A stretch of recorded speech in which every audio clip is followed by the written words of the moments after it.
школьники Самары, огромное спасибо вам. Получили вот нам наши друзья, привезли вашу помощь, в общем, ту, которую вы собирали.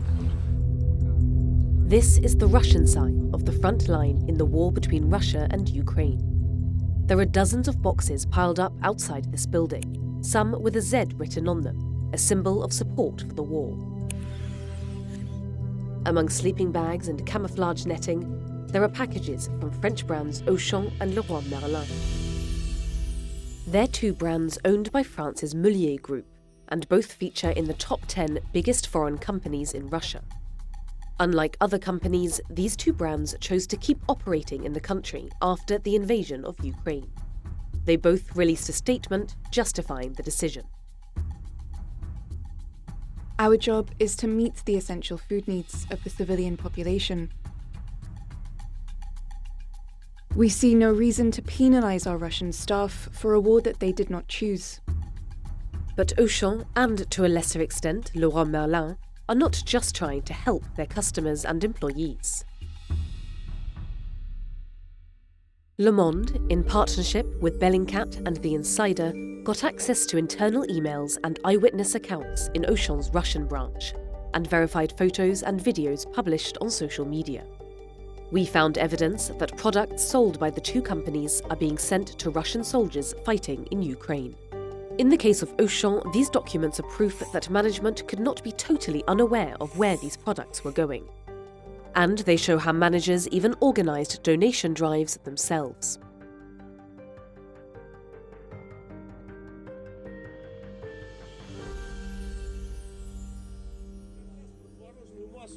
This video was filmed in the Kherson region in Ukraine. It shows Russian soldiers loading boxes into a truck. Residents of the Russian city of Voronezh sent these boxes, destined for Russian troops. They contain cans of food, boots, and other clothing. Ever since 2014 and the start of the war in the Donbass, charitable organisations in Russia have been collecting humanitarian aid. Aid for civilians who have been affected by the fighting, but also for soldiers on the front lines. In the boxes, there are clothes, cans, bottles of gas, and tools like these pickaxes from Leroy Merlin.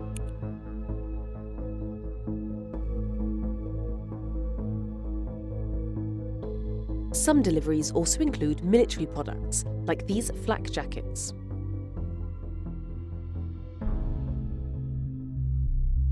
Auchan is a low-cost brand in Russia and is likely to be chosen by people who want to donate to the war effort.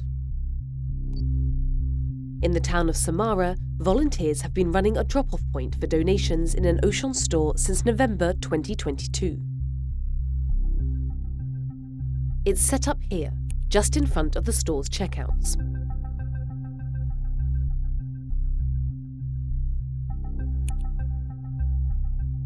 Donated goods are piled up in Auchan shopping carts.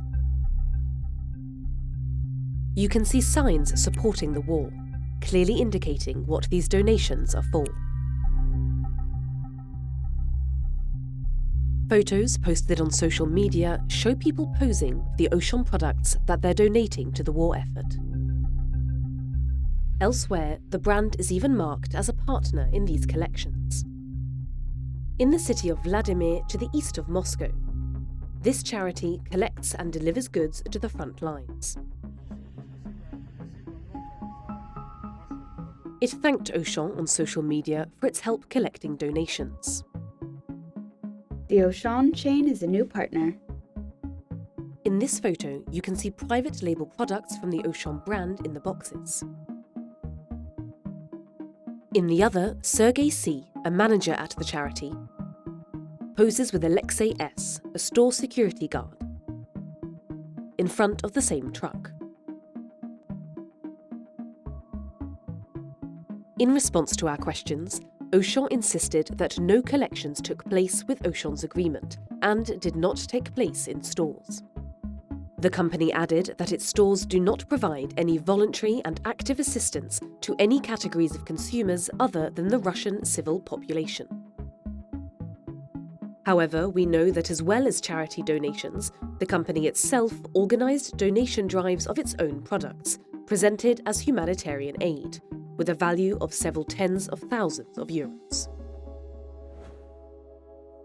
Le Monde verified an internal email exchange at Auchan that shows exactly that. These emails were sent to us by Alexei R., a former Auchan employee in St. Petersburg, who is now in exile in Europe. In total, at least 20 employees for Auchan Russia received this email, including Yevgenia Storozheva, the director for the improvement of operations in Auchan's northern division. 2 levels above her is Laurent Proust, the French director of sales in Russia. On March 15, 2022, less than 3 weeks after the invasion of Ukraine, the first email is sent. Natalia Z., a management accountant, asked 5 Auchan stores in St. Petersburg in the northern division to cooperate with the project. Dear colleagues, please collect donations for humanitarian aid from the attached list. Her request comes with a list of products on an Excel spreadsheet.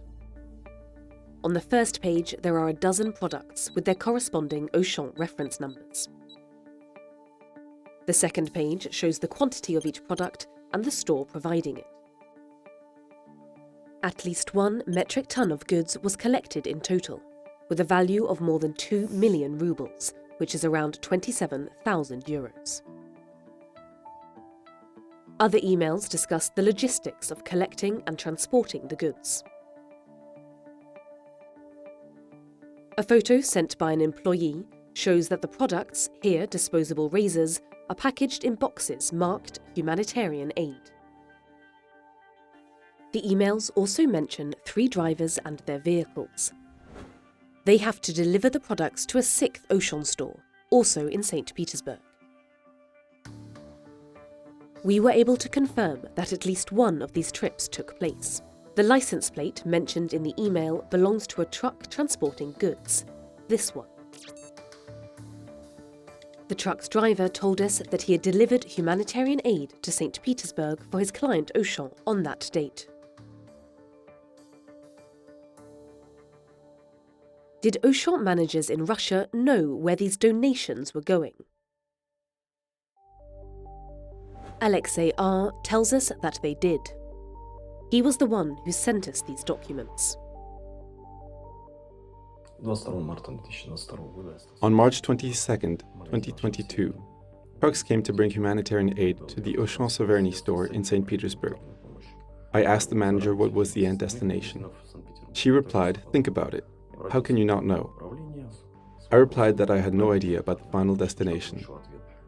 She said, "It's for the special military operation, unfortunately." Even without this eyewitness account, the type of products being collected indicates that they're going to the military front. Canned meat, biscuits, coffee. These are products that are often in photos of donations for the army.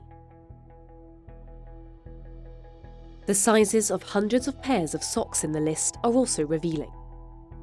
There are no pairs under a size 40, and most are 43 or 44. This stock isn't meant for women or children. There are also 3,500 packets of cigarettes, a very popular item among soldiers. On top of that are axes, nails, and bottles of methane gas. Things that are more often used for camping outside than for helping families and refugees. In comparison, other collections for refugees contain products like children's clothes, toys, and baby formula. There are no products like that in Auchan's list. Auchan denies that it organised these donation drives. The company added, "As with any buyer, Auchan has no way of knowing how purchased products are used."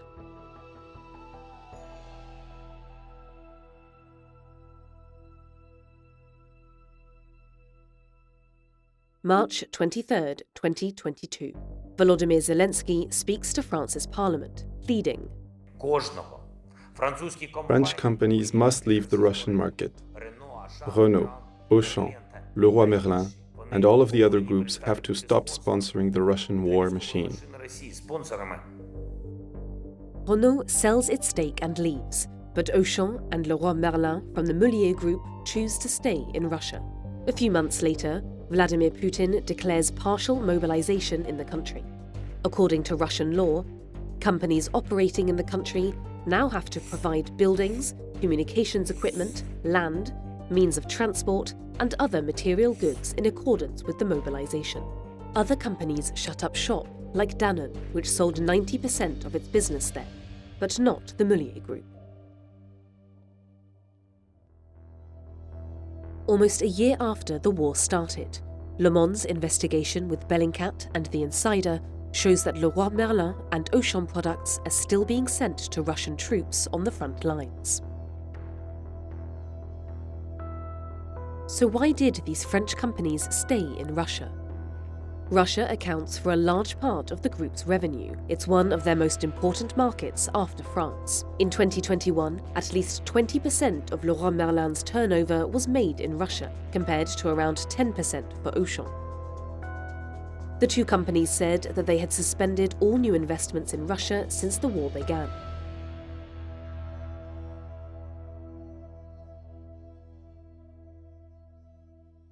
But from what we found out, the group isn't just maintaining operations in Russia. In Vladimir, a city to the east of Moscow, a new Leroy Merlin store is under construction.